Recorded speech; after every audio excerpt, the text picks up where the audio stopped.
mayambu ahan namaktada warina chomgi maikidigi ikok no nataram noksiri hoji muktabida si aikoina pujarakpa warida mahigi furitki taranithoi suba tangka ngarang tangka adugi makha jatharak matamdani machin manau phaibu ani aduna makoina sanariba saroi mako ase koukirami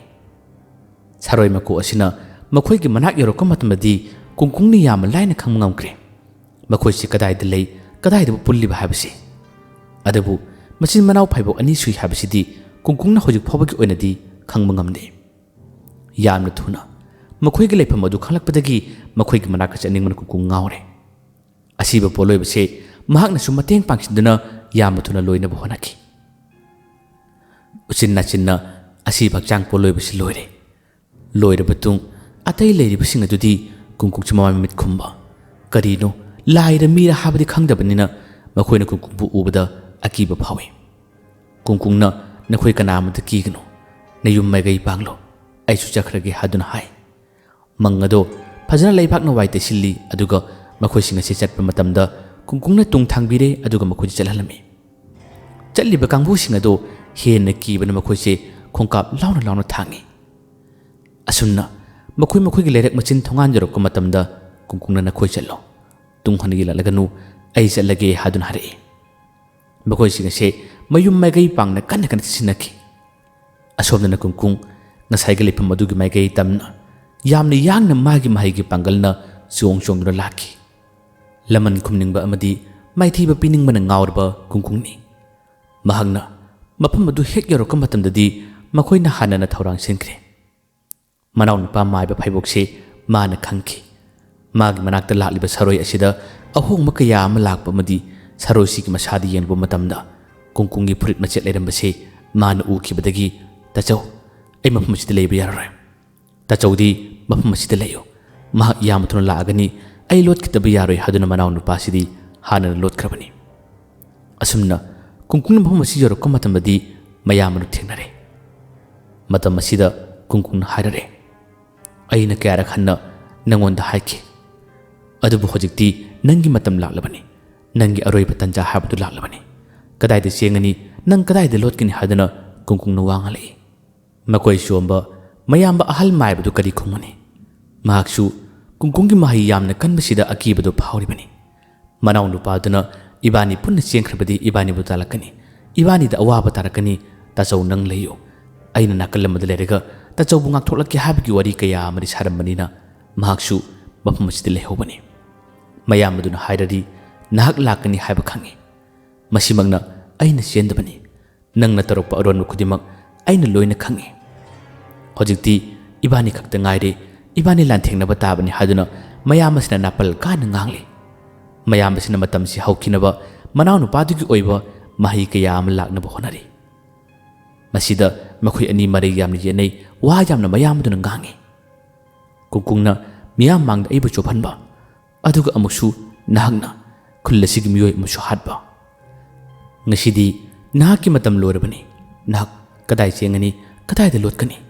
songadaba nangi mahi solu puthokadaba nangi mahi putu haduna kungkungna mangondi yamna kanna ngangi maib mayamase karimata nachungde mahakti manaw nupadugi mahi ngairabani kungkungdi asawba henbaduna maiba ahaladu khut thanaba toi matam masida makoi chomba maiba ahalasina khumai nahak kaurabra aiga nanga kadi nganaki mahaida ibani changyena gadabani nangna ngamduna aiba halabasu aina ngamduna nangbu hatkrabasu ai hogudriba mafam masigi bol sanabada kadi kamtori habadi nangna so ainus khanaroi aduna ibani mahaiduna changyena si haduna hari kungkungni yai nangi mahi puto khudak asida nangi mahi puto haduna kungkungna mangonda hairare ahal maibase magi hek mangmakta phamle aduga mamit usilladuna magi mahi soli anise mahi gi changyengda kanmatana gadori yamna ngaklaba yamna kiraba numidangi matam haibduni ahal maibasiki sati ba mahi kayam puthore adabu kungkungi mafamdadi khudimaching ase aremani kungkungni yam lain ngakthokki kungkungi phuritki mahina khudimaching ase mangondadi karimata tawba ngamde changma ngamde masidagi kungkungna aigi mahi horage hadana ahal lasiba man otpnai bhogalai mahakti mamang tukte ikai khiba sauning khiba kaya aduna ahal asiga mayokta mana thabak torokpani asumna saubadi yamna helaba kungkungna ahal ase magi mahi ki panganna neiba yaba neire hojikti mabu phare makhong makhut phanam leithekpani leng otpa ngamdagi phimda mana thamki masidagi leng bangamdrabada mayam ase makhoi khangnabi lolamada mana manaw nupa se kawi kawriba lola si kungkungna kadino habadi khangde kungkung saudun lauri nanga koning bako nanga launing balaw kadai digi saroi kadai digi lai thurakani haduna mana ngangi adabu bi hode mikuk kharagi matungdadi tunglomda yamlaba saroi kaya amna kungkungbu yomkhirami aduga kungkungbu makhoi myam jangduna phai pharabsu magi mahina yam laina ngakthokna bohone adubu handamukti ngakthokpa ngamkidre kungkungbu phajillaga thamkre pharaga thamlabasu maibi manaw nupa dudi mafam asida laktre karigumba tanja mangairi mikup ama thiri lengot pangamdraba maki mayam ase hojikti kungkungbu pharaga thamkibadagi makse tamna hoglai masadi yamna ware aduga manasu napal kana wangangi aigi mayokta leigunu haidra aigi mayokta hogunu hadura haduna mana kungkungda ngangli manaw nupa maibi sinasu kungkungda ka henba thabak tawna bonare adubu ngamde makhoi saroi myam jangdunu pharabasu kungkungda ahenba thabak karimta tawba ngamde kungkungi puriki mahi ase yamna mayai kalli masidagi mangonda changma ngamdre habadu khanglabanina manaw nupa maibisina thorang amsile kari thorang kungkungbu pangtha hanba ngambri yengi haduna mana mahayam sinare masigi mahi asigi matengna kungkungse ngaktangi matungdadi wakhal mangli pangthakre masi pangthakibadagi manaw nupa se magi mayambagi manaktamna laki aduga mayambada wari sarame tachau nupa macha se acham ngang nate aina mahi phanamna sonduna mabu laknana bohone adubu tasena mangamne tachaugi angang sing asina mai pahange habataragadi tachau nu masida mabu senaduna thambiyo aduga nakallamdana mahangna gyan tadingai aina leige bol sanafam adomda aigi mahi gi matengna angang sing ado aina ngak senge mahangna hojik ai lei haba khangde tachawna mahakku phajlik thamo ai chalage mahak mikup khara di gyan takiroi tachawna su mabu seno tachawgi hakjang gam dabado tachawgi khongkhut lethik libado nanawna chutin ki mateng pange ai chalage haram daga manaw nupa se yamna phingna chakhirami asumna kungkungna gyan malingai magi saroisiki mahi ki pangalna kungkungbu phajilaga thamli mayambaduna mabu sangli makoina leiriba mafam asimaksu isuksui mina pakchangna de una marang kaina hauna kusili masigi mayaida sangtap macha amkleri tonganana manaw nupa sina hek magi laisana pham oina thamma mafamni masida kungkungna taringai mayam asina mabu sangli nongala kamatam sungairi aduga nakalam romdana mu kari kamdori maino khoi makhoi ko oja khoi se tasingna mu wakhan nungairamne kungkungdi hayeng chakhagani adugi sumathakta ngasai ngalingai matamda mana wa yamna haramba kungkung mak basida ish ma bakadai lekhrabnone patunungda khudong thiba tolangmadra haduna makhoi se hena thawai nungairamde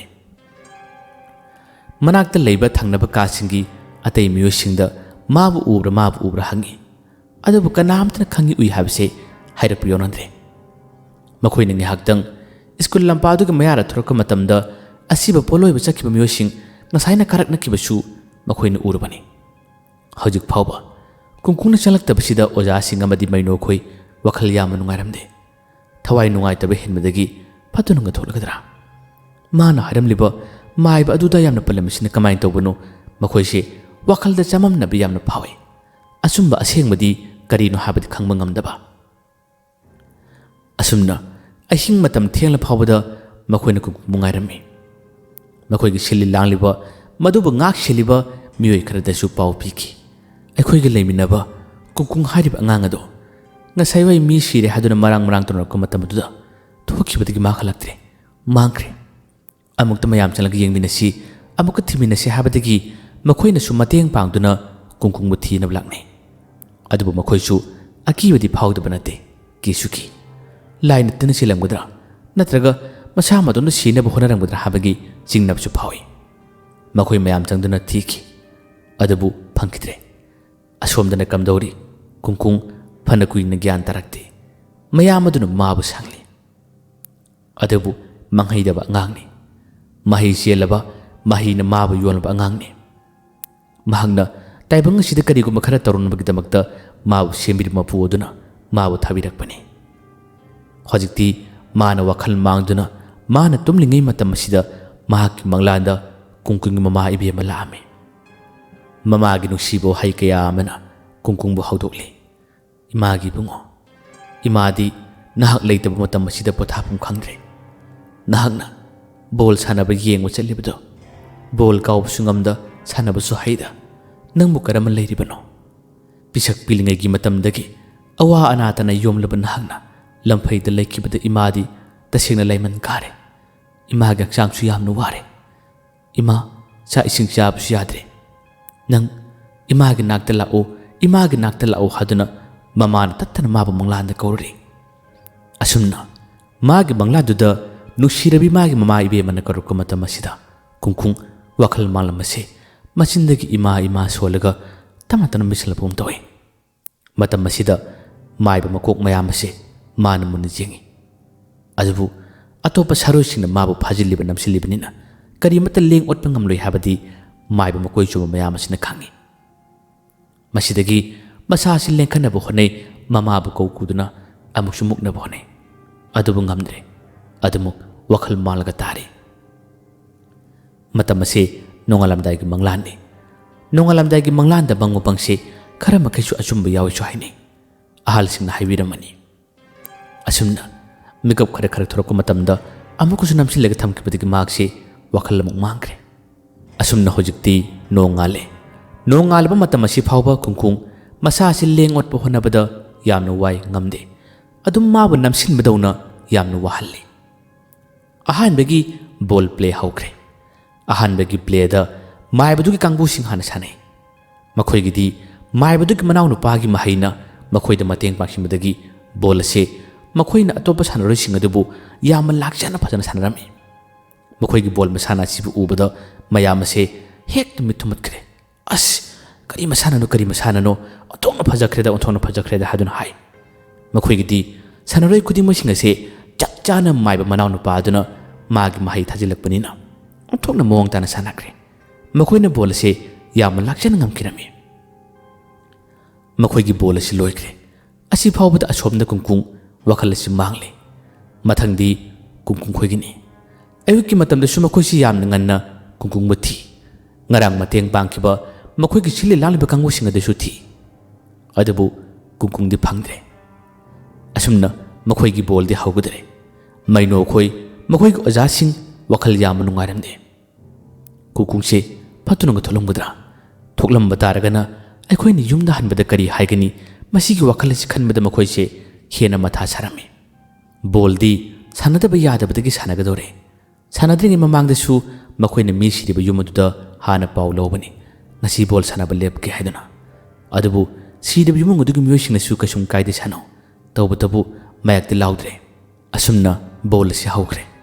ꯑꯣꯖꯥꯁꯤꯡꯁꯨ ꯋꯥꯈꯜ ꯅꯨꯡꯉꯥꯏꯗ꯭ꯔꯦ ꯃꯩꯅꯣ ꯍꯣꯏꯁꯨ ꯌꯥꯝꯅ ꯅꯨꯡꯉꯥꯏꯗꯦ ꯌꯦꯡꯂꯤꯕ ꯀꯥꯡꯕꯨꯅꯁꯨ ꯀꯨꯡꯀꯨꯡ ꯌꯥꯎꯗꯕꯁꯤꯗ ꯅꯨꯡꯉꯥꯏꯇꯕ ꯀꯣꯡꯒꯥꯏ ꯑꯃ ꯌꯥꯎꯏ ꯑꯁꯨꯝꯅ ꯕꯣꯜ ꯑꯁꯤ ꯍꯧꯈ꯭ꯔꯦ ꯅꯥꯛꯄꯥꯛ ꯑꯅꯤꯃꯛ ꯑꯃꯅꯁꯨ ꯍꯦꯟꯗꯦ ꯑꯃꯅꯁꯨ ꯇꯥꯗꯦ ꯑꯗꯨꯝ ꯁꯥꯟꯅꯔꯛꯏ ꯍꯧꯖꯤꯛꯇꯤ ꯃꯤꯅ ꯍꯥꯟꯅ ꯄꯥꯟꯖꯜ ꯑꯃ ꯆꯪꯈ꯭ꯔꯦ ꯃꯈꯣꯏꯁꯦ ꯋꯥꯈꯜꯁꯨ ꯅꯨꯡꯉꯥꯏ ꯐꯥꯠꯇꯦ ꯃꯥꯏꯕꯗꯨꯒꯤ ꯃꯥꯒꯤ ꯁꯥꯟꯅꯔꯣꯏꯁꯤꯡ ꯑꯗꯨꯗꯤ ꯃꯈꯣꯏꯅ ꯕꯣꯜ ꯑꯁꯤ ꯃꯥꯏꯊꯤꯕ ꯅꯪꯒꯗꯣꯔꯦ ꯈꯪꯂꯛꯄ ꯃꯇꯝ ꯑꯁꯤꯗ ꯃꯈꯣꯏꯗꯤ ꯍꯔꯥꯎꯅ ꯅꯣꯛꯅ ꯌꯦꯡꯂꯤ ꯑꯗꯨꯕꯨ ꯃꯪꯍꯩꯗꯕ ꯀꯨꯡꯀꯨꯡꯅꯤ ꯍꯧꯖꯤꯛꯇꯤ ꯉꯔꯥꯡꯒꯤ ꯃꯇꯝꯗ ꯑꯁꯤꯕ ꯄꯣꯠꯂꯣꯏꯕ ꯌꯥꯎꯔꯕ ꯃꯈꯣꯏ ꯈꯔ ꯑꯗꯨꯒ ꯀꯨꯡꯀꯨꯡꯅ ꯈꯨꯗꯣꯡꯊꯤꯕ ꯇꯥꯈꯤꯕ ꯅꯨꯄꯤ ꯑꯃꯅ ꯃꯥꯕꯨ ꯉꯥꯡꯖꯩꯗꯨꯅ ꯕꯣꯜ ꯁꯥꯟꯅꯕ ꯌꯥꯎꯍꯟꯕ ꯌꯥꯔꯣꯏ ꯍꯥꯏꯗꯨꯅ ꯃꯌꯥꯝꯅ ꯌꯣꯝꯈꯤꯕ ꯀꯌꯥ ꯑꯗꯣ ꯅꯨꯄꯤ ꯃꯁꯥꯃꯛ ꯃꯥꯒꯤ ꯋꯥꯈꯜꯗ ꯀꯔꯤꯒꯨꯝꯕ ꯈꯔ ꯐꯥꯎꯍꯜꯂꯛꯏ ꯐꯥꯎꯔꯤꯕꯁꯤ ꯀꯨꯡꯀꯨꯡꯅ ꯅꯠꯇꯦ ꯀꯨꯡꯀꯨꯡꯕꯨ ꯁꯦꯝꯕꯤꯔꯤꯕ ꯂꯥꯏ ꯑꯗꯨꯅ ꯐꯥꯎꯍꯜꯂꯛꯄꯅꯤ ꯋꯥꯈꯜꯗꯨ ꯐꯥꯔꯛꯄꯗꯒꯤ ꯅꯨꯄꯤ ꯑꯁꯤ ꯃꯈꯣꯏꯒꯤ ꯕꯣꯜ ꯍꯧꯔꯕ ꯃꯇꯝ ꯑꯁꯤꯗ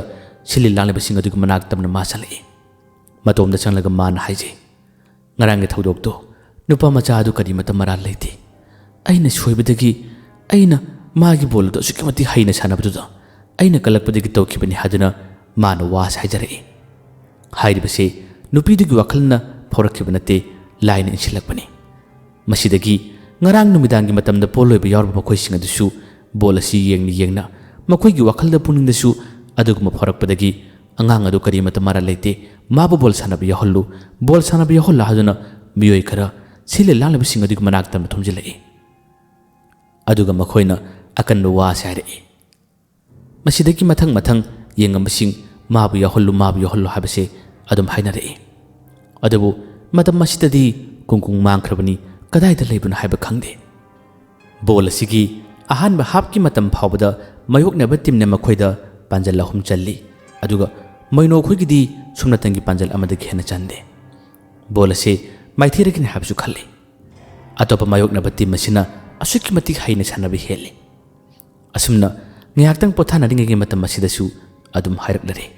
makhoigi sililang le bising aduna oja sing adu ko silega ngarang nupa masa ado amakona bol sanabi yaragani haduna pau pire masidagi makhoi si harawana khamthengi adabu matam masidadi kungkung leitabni ni karam tawni mayak tang yaktang lauthori kungkung na kadai da leibano bol sanabi yawbi yaragani nang yamathuna la u haduna ahumlak mani lauthoki lauri bu khonjel se ngasai gi maibudu gi sanaroi sing aduna taki kaino harisibu haduna makhoi machen amaga munumuni yengni aduga maibudu manau nu padusu asuma lauthro puji ta matamda kaino ni haduna masu wakhallama khalle asomdana kungkungdi leng ot pangamdana yamna wana khangli adubu hojikti sembi di mapuna kungkung ma ba hawdok pohorle karigi pangti pun hiya thauba thauna layo karigi namai namit punna pangsilli usilli mikap thoklo nakallamada nangbu kharang na miyam na ngainari nangna masida karigi tumli imana nangbu kharang na ngairi aduga aina su nangi kumai yiningli hagullo heya thauba thauna layu hagullo haduna mabu sembi mapu waduna kungkung mutatana hudolai maiba mayam adudi kungkung si lengot pangamroi saroi miyam mabu namli haduna dum khalli asumna thauna pirakle mabu hudoklare kungkung ngaktangi matungdadi mikap thorle mabu phajil bisinga se hekta otne khai bharle dumdam hekta kaukhare ipudare piktu pikraba kungkungi kumai angakpane asomda lehoriba maiba marau nu padun khalli he kau nakoina kauning bako lakpa sunga moida badu bahaduna madina pal kana bol sana phama somda lam leiri asomda di mayamba ahallado hekta warakle kungkungi angak phanglaba magi mahai magi pangal sida mayamba ahaldo lengot pangamdre mahangna mahi sondana manau nu padu pau pigadaba kawgadabasu nanghaudre asumna kungkungna mabu phajilama sarosing yam sathina otnai kirami aduga mayamba adubusu mana yeibi yaba yeire phu yaba phure aduga langthoklami asomdati manau nu pado asomda phajilaga thamli habigi wakhalda sarosing aduna kari kamdori habsi mani yengde bol sanariba asibu mana mitkoptani yengi aduga maino khiki timasibu amakena soinanaba manau nu padun silinge matamni matau asum tauna kungkungda abukhana pangal yarokle mahi yarokpadagi mayam adubu sikhakta mana phuruk langthoklami aduga mangonda hawrakliba saroising mabu phariba sing adubu neibi yaba neirabatung asup umang asida man langthoklami aduga hojikti kungkung yamni yangna sarpham adugi maigai tamalakna bonaki mangona thatpinaba yatpinaba kanasu leitre asumna puriki mahina kungkung bol sanapam asigi maya yorle mahakti bol sanaba yawba yadabanina kari tawni machi matai amada tumina leptuna yengba tabani bol asi loigadabasu sumna khaktagi minute 35 da ngaramle kungkung se makhoigi sanariba bol asi yengna atopa mayoknaba sanaroi singasina gol ase pangchanna chanbasida kungkung yama nungaitre maino khoi kaple oja si wakhan yama nungaitre kungkung sanaba yawba yade habagi wakhalda kari tawni thawai chana yengi asumna adum yenglambadagi magi maithongda kulma phiese tamna haitharami haithaba matam asida magi manakta phamliba yengliba ataisingna kungkungi maithong phi kumlambasi haidorakpada magi masak asi okre masidagi manakta leramba amanina kungkung lagle haduna khuthelai asumna mayam asina laungnarakpa hainarakpadagi sanaramba sing amadi mayam ase kadaino haduna yekhanari ꯈꯨꯡꯒꯨꯡꯁꯦ ꯃꯌꯥꯝꯅ ꯑꯗꯨꯝꯅ ꯍꯟꯅꯔꯛꯄꯁꯤꯗ ꯍꯦꯟꯅ ꯄꯥꯈꯠꯂꯝꯃꯤ ꯀꯔꯤ ꯇꯧꯒꯗꯕꯅꯣ ꯃꯥꯕꯨ ꯐꯨꯗꯨꯅ ꯇꯥꯟꯊꯣꯛꯀꯗ꯭ꯔꯥ ꯍꯥꯏꯗꯨꯅ ꯈꯜꯂꯛꯏ ꯑꯁꯨꯝꯅ ꯂꯥꯎꯅꯔꯛꯄꯗꯒꯤ ꯃꯥꯌꯛꯇ ꯀꯧꯁꯤꯜꯂꯛꯏ ꯀꯨꯡꯀꯨꯡ ꯅꯍꯥꯛ ꯕꯣꯜ ꯁꯥꯟꯅꯕ ꯌꯥꯔꯒꯅꯤ ꯅꯪ ꯂꯥꯛꯂꯣ ꯍꯥꯏꯗꯨꯅ ꯀꯧꯁꯤꯜꯂꯛꯏ ꯋꯥꯗꯣ ꯍꯥꯏꯔꯛꯄꯗ ꯀꯨꯡꯀꯨꯡ ꯃꯪꯒ ꯆꯞ ꯃꯥꯟꯅꯈ꯭ꯔꯦ ꯀꯔꯤꯅꯣ ꯍꯥꯏꯐꯝ ꯇꯧꯐꯝ ꯈꯪꯗꯦ ꯍꯔꯥꯎꯕꯁꯨ ꯐꯥꯎꯏ ꯃꯍꯥꯛꯀꯤ ꯃꯅꯥꯛꯇꯝꯅ ꯃꯈꯣꯏꯒꯤ ꯁꯥꯟꯅꯕꯗꯤ ꯌꯥꯎꯗꯕ ꯇꯣꯉꯥꯟꯅ ꯆꯠꯃꯤꯟꯅꯕ ꯃꯤꯑꯣꯏꯁꯤꯡ ꯆꯦꯟꯁꯤꯜꯂꯛꯏ ꯑꯗꯨꯒ ꯃꯥꯕꯨ ꯀꯧꯁꯤꯜꯂꯔꯦ ꯀꯨꯡꯀꯨꯡ ꯂꯥꯛꯂꯦ ꯀꯨꯡꯀꯨꯡ ꯕꯣꯜ ꯁꯥꯟꯅꯕ ꯌꯥꯎꯔꯒꯅꯤ ꯍꯥꯏꯕ ꯃꯇꯝ ꯑꯁꯤꯗ ꯃꯤꯌꯥꯝ ꯑꯁꯤ ꯑꯃꯨꯛ ꯍꯦꯟꯅ ꯊꯣꯝꯖꯤꯜꯂꯛꯂꯦ ꯃꯌꯥꯝꯒꯤ ꯈꯨꯕꯥꯛ ꯑꯍꯧ ꯑꯍꯧꯕ ꯃꯈꯣꯜ ꯀꯌꯥ ꯑꯁꯤꯅ ꯄꯨꯡꯅꯤꯟ ꯅꯤꯟꯕ ꯍꯧꯔꯛꯂꯦ ꯑꯗꯨꯒ ꯑꯃꯨꯛꯁꯨ ꯃꯥꯏꯕꯗꯨꯒꯤ ꯁꯥꯟꯅꯔꯣꯏꯁꯤꯡ ꯇꯁꯦꯡꯅ ꯋꯥꯈꯜ ꯃꯝꯂꯦ ꯀꯔꯤꯅꯣ ꯀꯗꯣꯝꯗꯒꯤ ꯂꯥꯛꯂꯤꯕꯅꯣ ꯍꯥꯏꯗꯨꯅ ꯃꯈꯣꯏꯁꯦ ꯈꯟꯕ ꯍꯧꯔꯛꯂꯦ ꯃꯥꯏꯕ ꯃꯅꯥꯎ ꯅꯨꯄꯥꯗꯨꯁꯨ ꯄꯪꯂꯥꯞ ꯂꯥꯞꯇꯨꯅ ꯂꯩꯔꯤꯕꯅꯤ ꯀꯨꯡꯀꯨꯡ ꯂꯥꯛꯂꯦ ꯍꯥꯏꯕꯁꯤꯒꯤ ꯄꯥꯎ ꯑꯁꯤ ꯇꯥꯕꯗ ꯃꯍꯥꯛ ꯌꯥꯝꯅ ꯊꯨꯅ ꯃꯥꯒꯤ ꯃꯍꯩꯒꯤ ꯃꯇꯦꯡꯅ ꯃꯌꯥꯝ ꯑꯗꯨ ꯀꯔꯤ ꯀꯝꯗꯧꯍꯧꯔꯤ ꯃꯥꯒꯤ ꯁꯥꯔꯣꯏꯁꯤꯡ ꯑꯗꯨꯅ ꯀꯔꯤ ꯀꯝꯗꯧꯍꯧꯔꯤ ꯍꯥꯏꯗꯨꯅ ꯌꯦꯡꯕ ꯍꯧꯔꯛꯏ ꯃꯥꯅ ꯌꯦꯡꯂꯨꯕ ꯃꯇꯝꯗꯗꯤ ꯈꯨꯗꯤꯡꯃꯛꯁꯤꯡ ꯑꯁꯤ ꯀꯥꯡꯈꯣꯡ ꯆꯥꯏꯔꯝꯂꯦ ꯃꯁꯤꯒꯤ ꯃꯇꯧ ꯑꯁꯤ ꯎꯕꯗ ꯃꯅꯥꯎ ꯅꯨꯄꯥꯁꯦ ꯀꯔꯤꯅꯣ ꯍꯥꯏꯗꯨꯅ ꯃꯍꯥꯛꯁꯦ ꯒ꯭ꯌꯥꯟ ꯃꯝꯕ ꯍꯧꯈ꯭ꯔꯦ ꯑꯁꯣꯝꯗꯗꯤ ꯃꯩꯅꯣ ꯈꯣꯏꯒꯤ ꯁꯥꯟꯅꯔꯣꯏ ꯑꯃꯈꯛ ꯁꯤꯟꯗꯣꯛꯈ꯭ꯔꯦ ꯑꯗꯨꯒ ꯀꯨꯡꯀꯨꯡꯕꯨ ꯁꯨꯞꯅꯇꯒꯤ ꯃꯤꯅꯠ 10 ꯉꯥꯏꯔꯕ ꯃꯇꯝ ꯑꯁꯤꯗ ꯊꯥꯖꯤꯜꯂꯛꯏ ꯀꯨꯡꯀꯨꯡ ꯃꯃꯤꯠ ꯑꯁꯤ ꯉꯥꯡꯁꯪ ꯉꯥꯡꯂꯦ ꯈꯪꯉꯅꯤ ꯑꯩꯕꯨ ꯐꯥꯖꯤꯜꯂꯝꯕꯁꯤꯡ ꯑꯗꯨꯒ ꯍꯧꯖꯤꯛꯇꯤ ꯑꯩꯒꯤ ꯁꯥꯟꯅꯔꯣꯏꯁꯤꯡꯒꯤꯗꯃꯛꯇ ꯐꯠꯇꯕ ꯅꯈꯣꯏ ꯑꯩꯅ ꯀꯔꯤ ꯇꯧꯕ ꯉꯝꯕꯅꯣ ꯍꯥꯏꯕꯗꯣ ꯅꯈꯣꯏ ꯃꯤꯠꯇꯅ ꯌꯦꯡꯉꯣ ꯍꯥꯏꯗꯨꯅ ꯃꯥꯅ ꯍꯥꯏꯔꯛꯏ ꯍꯦ ꯑꯩꯒꯤ ꯃꯍꯩꯒꯤ ꯐꯨꯔꯦꯟ ꯑꯩꯕꯨ ꯅꯪꯅ ꯄꯨꯔꯣ ꯑꯩꯕꯨ ꯅꯪꯅ ꯉꯝꯍꯟꯗꯕ ꯌꯥꯗꯦ ꯃꯌꯥꯝꯒꯤ ꯊꯃꯣꯏ ꯄꯦꯜꯍꯜꯂꯨ ꯑꯩꯒꯤ ꯁꯥꯟꯅꯔꯣꯏꯁꯤꯡ ꯑꯁꯤꯒꯤ ꯃꯃꯤꯠꯇꯒꯤ ꯃꯄꯤ ꯇꯥꯔꯤꯕꯁꯦ ꯅꯪꯅ ꯀꯜꯂꯨꯀꯣ ꯍꯥꯏꯗꯨꯅ ꯃꯥꯅ ꯑꯍꯥꯟꯕ ꯑꯣꯏꯅ ꯕꯣꯜ ꯁꯥꯟꯅꯔꯝꯗꯥꯏꯒꯤ ꯃꯇꯝꯗ ꯑꯇꯤꯌꯥ ꯊꯛꯇ ꯌꯦꯡꯈꯠꯇꯨꯅ ꯈꯨꯔꯨꯝꯖꯔꯛꯏ ꯍꯧꯔꯛꯂꯦ ꯀꯨꯡꯀꯨꯡꯒꯤ ꯂꯥꯜ ꯕꯣꯜ ꯑꯁꯦ ꯃꯥꯅ ꯍꯦꯛ ꯐꯪꯈꯤꯕꯗꯒꯤ ꯃꯥꯒꯤ ꯍꯧꯅꯕꯤ ꯍꯧꯔꯛꯂꯦ ꯃꯌꯥꯝ ꯑꯁꯤꯕꯨ ꯉꯥꯎꯍꯜꯂꯒ ꯎꯔꯨꯔꯨꯔꯨ ꯎꯪꯂꯒ ꯕꯣꯜ ꯑꯁꯤ ꯃꯥꯅ ꯆꯦꯟꯕ ꯍꯧꯒꯠꯂꯛꯏ ꯑꯗꯨꯒ ꯀꯨꯡꯀꯨꯡꯅ ꯃꯤꯅꯠ ꯈꯨꯗꯤꯡꯒꯤ ꯄꯥꯜꯖꯟ ꯆꯟꯈꯠꯂꯛꯏ ꯃꯥꯌꯣꯛꯅꯕ ꯁꯥꯟꯅꯔꯣꯏꯁꯤꯡ ꯑꯗꯨꯅꯗꯤ ꯕꯣꯜ ꯑꯁꯤ ꯃꯈꯣꯏꯅ ꯌꯥꯝꯅ ꯂꯥꯏꯅ ꯉꯝꯂꯦ ꯍꯥꯏꯗꯨꯅ ꯈꯜꯂꯨꯕꯅꯤ ꯑꯗꯨꯕꯨ ꯀꯨꯡꯀꯨꯡ ꯂꯥꯛꯈꯤꯕ ꯃꯍꯥꯛꯅ ꯃꯤꯅꯠ ꯈꯨꯗꯤꯡꯒꯤ ꯀꯥꯟꯅꯗꯅ ꯄꯥꯟꯖꯜ ꯑꯁꯤ ꯆꯟꯁꯤꯜꯂꯛꯄꯗꯒꯤ ꯃꯈꯣꯏꯁꯨ ꯒ꯭ꯌꯥꯟ ꯃꯝꯂꯦ ꯌꯦꯡꯂꯤꯕ ꯃꯌꯥꯝ ꯑꯗꯨꯗꯤ ꯄꯦꯟꯈ꯭ꯔꯦ ꯀꯨꯡꯀꯨꯡꯅ ꯃꯌꯥꯝ ꯑꯁꯤꯕꯨ ꯉꯥꯎꯍꯜꯂꯒ ꯃꯥꯅ ꯕꯣꯜ ꯆꯦꯜꯂꯒ ꯄꯨꯕꯗ ꯃꯥꯅ ꯄꯥꯟꯖꯟ ꯆꯟꯕꯗ ꯃꯌꯥꯝ ꯑꯁꯤ ꯃꯤꯠ ꯀꯨꯞꯇꯕ ꯃꯈꯩ ꯊꯨꯝꯍꯠꯈ꯭ꯔꯦ ꯑꯁꯨꯝꯅ ꯕꯣꯜ ꯌꯦꯡꯂꯤꯕ ꯃꯥꯏꯕꯗꯨꯒꯤ ꯐꯠꯇ꯭ꯔꯕ ꯁꯥꯟꯅꯔꯣꯏꯁꯤꯡ ꯃꯈꯣꯏꯁꯨ ꯍꯦꯟꯅ ꯃꯊꯥ ꯁꯥꯔꯦ ꯑꯗꯨꯒ ꯅꯥꯀꯜ ꯑꯃꯗꯒꯤ ꯃꯥꯏꯕꯗꯨꯒꯤ ꯃꯅꯥꯎ ꯅꯨꯄꯥꯅ ꯕꯣꯜ ꯑꯁꯤꯕꯨ ꯑꯇꯣꯞꯄꯗꯨꯅ ꯉꯝꯍꯟꯅꯕ ꯃꯥꯅ ꯃꯍꯩ ꯈꯔ ꯁꯣꯟꯕ ꯍꯧꯔꯛꯏ ꯑꯗꯨꯕꯨ ꯍꯟꯗꯛꯃꯛꯇꯤ ꯃꯍꯩꯒ ꯄꯨꯟꯅ ꯀꯥꯡꯈꯣꯡ ꯆꯥꯏꯕꯤꯅꯤ ꯀꯨꯡꯀꯨꯡꯒꯤ ꯃꯅꯥꯛꯇ ꯀꯔꯤꯃꯠꯇ ꯆꯪꯕ ꯉꯝꯗ꯭ꯔꯦ ꯃꯥꯏꯕ ꯃꯅꯥꯎ ꯅꯨꯄꯥꯁꯦ ꯇꯁꯦꯡꯅꯃꯛ ꯋꯥꯈꯜ ꯃꯥꯡꯂꯦ ꯀꯔꯤꯅꯣ ꯊꯕꯛ ꯈꯨꯗꯤꯡꯃꯛ ꯑꯔꯦꯝꯕ ꯇꯥꯔꯤꯕꯁꯤꯕꯨ ꯍꯥꯏꯗꯨꯅ ꯈꯟꯕ ꯍꯧꯔꯛꯏ ꯑꯁꯨꯝꯅ ꯁꯨꯝꯅꯇꯒꯤ ꯃꯤꯅꯠ 10 ꯑꯁꯤꯒꯤ ꯃꯅꯨꯡꯗ ꯀꯨꯡꯀꯨꯡꯅ ꯄꯥꯟꯖꯟ 12 ꯆꯜꯂꯤ ꯃꯌꯥꯝ ꯑꯃ ꯍꯦꯟꯅ ꯊꯨꯅꯁꯨ ꯆꯟꯗꯦ ꯃꯈꯣꯏꯒꯤ ꯄꯥꯟꯖꯟ ꯃꯁꯤꯡꯗꯒꯤ ꯑꯃꯅꯤꯈꯛ ꯍꯦꯜꯍꯜꯂꯒ ꯃꯈꯣꯏꯅ ꯕꯣꯜ ꯑꯁꯤ ꯉꯝꯈꯤꯔꯝꯃꯤ ꯃꯈꯣꯏꯅ ꯕꯣꯜ ꯑꯁꯤ ꯍꯦꯛ ꯉꯝꯕꯗ ꯉꯁꯤꯗꯤ ꯌꯦꯡꯂꯤꯕ ꯕꯕꯣꯛ ꯃꯌꯥꯝ ꯑꯁꯤ ꯄꯨꯟꯅ ꯀꯩꯅꯣꯝꯃ ꯇꯧꯈꯤ ꯀꯨꯡꯀꯨꯡꯒꯤ ꯃꯅꯥꯛꯇꯝꯅ ꯊꯣꯝꯖꯤꯜꯂꯛꯏ ꯑꯗꯨꯒ ꯃꯥꯕꯨ ꯃꯈꯨꯠ ꯁꯣꯛꯇꯨꯅ ꯃꯥꯕꯨ ꯊꯥꯡꯒꯠꯇꯨꯅ ꯋꯥꯔꯤ ꯌꯥꯝꯅ ꯁꯥꯟꯅꯅꯕ ꯍꯣꯠꯅꯈꯤ ꯀꯨꯡꯀꯨꯡꯁꯨ ꯌꯥꯝꯅ ꯍꯔꯥꯎꯏ ꯑꯗꯨꯒ ꯃꯈꯣꯏꯒꯤ ꯁꯥꯟꯅꯃꯤꯟꯅꯔꯤꯕ ꯁꯥꯟꯅꯔꯣꯏꯁꯤꯡ ꯑꯁꯤꯁꯨ ꯀꯞꯄꯅ ꯀꯩꯅꯣꯝꯃ ꯇꯧꯈꯤ ꯀꯞꯂꯤꯕꯁꯤ ꯍꯔꯥꯎꯕꯒꯤ ꯄꯤꯅꯤ ꯅꯨꯡꯉꯥꯏꯕꯒꯤ ꯄꯤꯅꯤ ꯑꯣꯖꯥꯁꯤꯡꯁꯨ ꯌꯥꯝꯅ ꯍꯔꯥꯎꯈꯤ ꯃꯥꯌꯣꯛꯅꯕ ꯁꯥꯟꯅꯔꯣꯏꯁꯤꯡ ꯑꯗꯨꯗꯤ ꯀꯨꯡꯀꯨꯡꯒꯤ ꯃꯍꯩ ꯃꯥꯒꯤ ꯁꯥꯊꯤꯕ ꯕꯣꯜ ꯈꯨꯆꯦꯜ ꯑꯁꯤꯗ ꯃꯈꯣꯏꯁꯨ ꯌꯥꯝꯅ ꯉꯥꯎꯈꯤ ꯕꯣꯜ ꯉꯝꯈꯤꯗꯕꯒꯤ ꯅꯨꯡꯉꯥꯏꯇꯕ ꯐꯥꯎꯔꯕꯁꯨ ꯃꯥꯒꯤ ꯕꯣꯜ ꯈꯨꯁꯥꯟꯅ ꯑꯁꯤꯗꯤ ꯃꯈꯣꯏꯁꯨ ꯌꯥꯝꯅ ꯀꯂꯛꯆꯈꯤ ꯑꯁꯨꯝꯅ ꯕꯣꯜ ꯑꯁꯤ ꯑꯌꯨꯛꯀꯤ ꯃꯇꯝ ꯑꯁꯤꯗ ꯂꯣꯏꯔꯔꯦ ꯃꯈꯣꯏꯅ ꯉꯝꯕꯗ ꯀꯨꯡꯀꯨꯡ ꯈꯣꯏ ꯃꯈꯣꯏꯒꯤ ꯀꯥꯗꯨ ꯇꯝꯅ ꯄꯣꯊꯥꯅꯕ ꯍꯣꯠꯅꯩ ꯃꯌꯥꯝꯅ ꯀꯨꯡꯀꯨꯡꯗ ꯋꯥꯔꯤ ꯌꯥꯝꯅ ꯁꯥꯟꯅꯈꯤ ꯑꯗꯨꯕꯨ ꯀꯨꯡꯀꯨꯡꯗꯗꯤ ꯋꯥꯈꯜ ꯑꯁꯤ ꯀꯔꯤꯃꯠꯇ ꯆꯪꯗ꯭ꯔꯦ ꯃꯥꯏꯕ ꯃꯌꯥꯝꯕ ꯑꯗꯨꯒ ꯃꯥꯒꯤ ꯀꯥꯡꯕꯨ ꯁꯥꯟꯅꯔꯣꯏꯁꯤꯡ ꯑꯁꯤꯕꯨꯅꯤ ꯀꯨꯡꯀꯨꯡꯅ ꯃꯥꯏꯊꯤꯕ ꯄꯤꯅꯕ ꯍꯣꯠꯅꯔꯤꯕ ꯀꯨꯡꯀꯨꯡꯁꯨ ꯍꯧꯖꯤꯛꯇꯤ ꯋꯥꯈꯜ ꯑꯁꯤ ꯈꯔ ꯆꯝꯊꯣꯛꯂꯦ ꯃꯥꯏꯕꯗꯣ ꯃꯥꯅ ꯃꯈꯨꯠ ꯂꯩꯊꯦꯛꯄ ꯊꯨꯇꯦꯛꯂꯒ ꯌꯩꯔꯒ ꯊꯜꯂꯝꯕꯅꯤꯅ ꯂꯦꯡꯋꯠꯄꯗꯤ ꯉꯝꯃꯔꯣꯏ ꯃꯍꯥꯛ ꯌꯥꯝꯅ ꯋꯥꯔꯒꯅꯤ ꯍꯥꯏꯗꯨꯅ ꯈꯜꯂꯤ ꯑꯗꯨꯅ ꯅꯨꯡꯊꯤꯟꯗ ꯃꯈꯣꯏꯒꯤ ꯁꯥꯟꯅꯔꯣꯏꯁꯤꯡꯅ ꯑꯃꯨꯛꯀ ꯕꯣꯜ ꯁꯥꯟꯅꯒꯗꯕ ꯑꯃꯁꯨ ꯂꯩꯔꯤ ꯃꯁꯤꯗꯗꯤ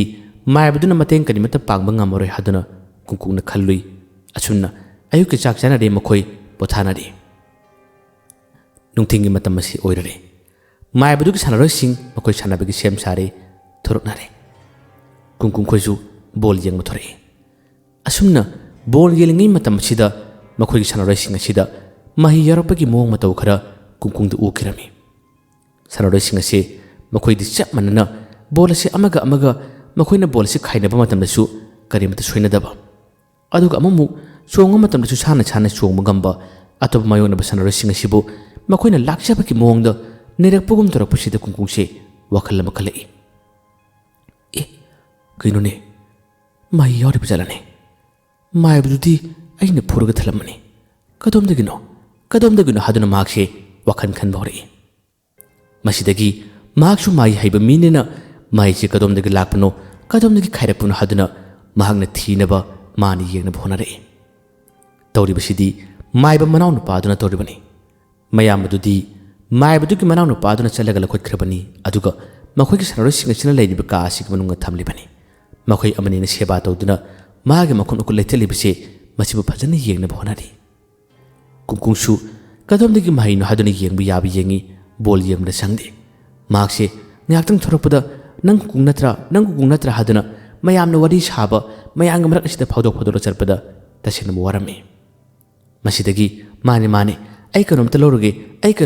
ꯍꯥꯏꯗꯨꯅ ꯆꯪꯁꯤꯟꯅꯔꯒ ꯃꯥꯒꯤ ꯃꯥꯏꯊꯣꯡ ꯑꯁꯤ ꯐꯤ ꯈꯨꯝꯂꯤ꯫ ꯑꯗꯨꯒ ꯃꯥꯏꯕꯁꯤ ꯀꯗꯣꯝꯗ ꯂꯩꯕꯅꯣ ꯍꯥꯏꯗꯨꯅ ꯃꯥꯅ ꯌꯦꯡꯉꯤ꯫ ꯑꯁꯨꯝꯅ ꯃꯥꯅ ꯀꯣꯏꯊꯤ ꯊꯤꯔꯛꯄ, ꯃꯥꯅ ꯌꯦꯡꯂꯛꯄ ꯃꯇꯝꯗꯗꯤ ꯃꯥꯏꯕꯁꯦ ꯉꯁꯥꯏꯒꯤ ꯃꯈꯣꯏꯒꯤ ꯀꯥ ꯑꯗꯨꯒꯤ ꯃꯅꯨꯡꯗ ꯃꯁꯥꯁꯤ ꯂꯦꯡ-ꯑꯣꯠꯄ ꯉꯝꯗꯅ ꯃꯤꯑꯣꯏ ꯑꯃꯅꯤꯅ ꯁꯦꯕꯥ ꯇꯧꯔꯤꯕꯁꯦ ꯃꯥꯅ ꯎꯔꯨꯔꯦ꯫ ꯀꯩꯅꯣꯅꯦ, ꯃꯥꯅ ꯁꯤꯗ ꯇꯨꯝꯂꯤ ꯇꯥꯔꯤ, ꯑꯗꯨꯒ ꯁꯥꯟꯅꯔꯣꯏꯁꯤꯡ ꯑꯁꯤꯒꯤ ꯃꯍꯩꯁꯤꯅ ꯀꯃꯥꯏꯅ ꯇꯧꯕ ꯍꯥꯏꯗꯨꯅ ꯀꯨꯡꯀꯨꯡꯁꯦ ꯋꯥꯈꯜ ꯑꯃ ꯈꯜꯂꯛꯏ꯫ ꯃꯁꯤꯗꯒꯤ ꯑꯃꯨꯛ ꯕꯣꯜ ꯁꯥꯟꯅꯐꯝ ꯑꯗꯨꯒꯤ ꯃꯅꯥꯛꯇ ꯂꯥꯛꯂꯔꯦ, ꯑꯗꯨꯒ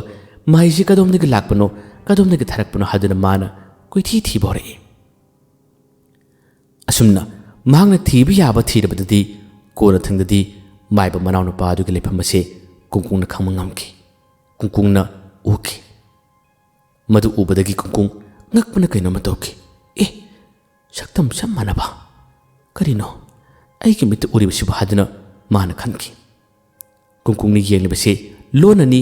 ꯃꯥꯏꯕ ꯃꯅꯥꯎ ꯅꯨꯄꯥꯗꯨꯗꯤ ꯃꯃꯤꯠ ꯎꯁꯤꯜꯂꯒ ꯃꯥꯒꯤ ꯃꯍꯩ ꯁꯣꯜꯂꯤ, ꯃꯥꯅ ꯕꯣꯜ ꯁꯥꯟꯅꯕꯗꯨ ꯉꯝꯍꯟꯗꯕ ꯌꯥꯗꯦ ꯍꯥꯏꯗꯨꯅ ꯂꯥꯏ ꯁꯣꯜꯂꯤꯉꯩ ꯃꯇꯝꯅꯤ꯫ ꯀꯨꯡꯀꯨꯡ ꯃꯇꯧ ꯑꯁꯤ ꯎꯕꯗ ꯍꯦꯟꯅ ꯉꯛꯈ꯭ꯔꯦ꯫ ꯁꯛꯇꯝ ꯆꯞ ꯃꯥꯟꯅꯕ, ꯃꯁꯤꯕꯨ ꯐꯥꯏꯕꯣꯛꯂꯥ, ꯐꯥꯏꯕꯣꯛ ꯑꯣꯏꯔꯕ꯭ꯔꯥ ꯍꯥꯏꯗꯨꯅ ꯃꯍꯥꯛꯁꯦ ꯈꯜꯂꯛꯏ꯫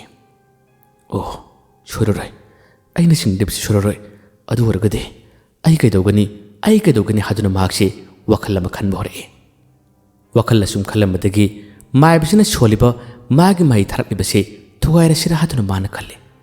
ꯑꯗꯨꯕꯨ ꯑꯃꯨꯛ ꯑꯅꯤꯁꯨꯕ ꯋꯥꯈꯜ ꯑꯃ ꯂꯥꯛꯂꯦ꯫ ꯑꯩ ꯊꯨꯒꯥꯏꯕ ꯌꯥꯗꯦ, ꯃꯈꯣꯏꯒ ꯑꯩꯈꯣꯏꯒ ꯐꯥꯏꯅꯦꯜ ꯁꯥꯟꯅꯒꯅꯤ꯫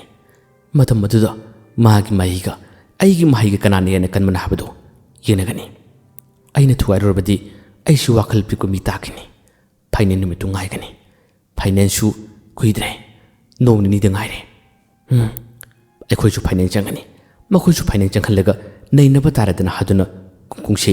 ꯃꯥꯒꯤ ꯁꯣꯜꯕ ꯃꯍꯩ ꯑꯁꯤ ꯈꯔ ꯂꯥꯞꯅ ꯀꯔꯤ ꯀꯝꯗꯧꯕꯅꯣ, ꯀꯔꯝ ꯇꯧꯅ ꯁꯨꯡꯕ ꯃꯍꯩꯅꯣ ꯍꯥꯏꯗꯨꯅ ꯃꯥꯅ ꯌꯦꯡꯈꯤ꯫ ꯃꯥꯏꯕꯁꯤꯗꯤ ꯀꯨꯡꯀꯨꯡꯅ ꯌꯦꯡꯉꯤ ꯍꯥꯏꯕ ꯈꯪꯗꯕꯅꯤꯅ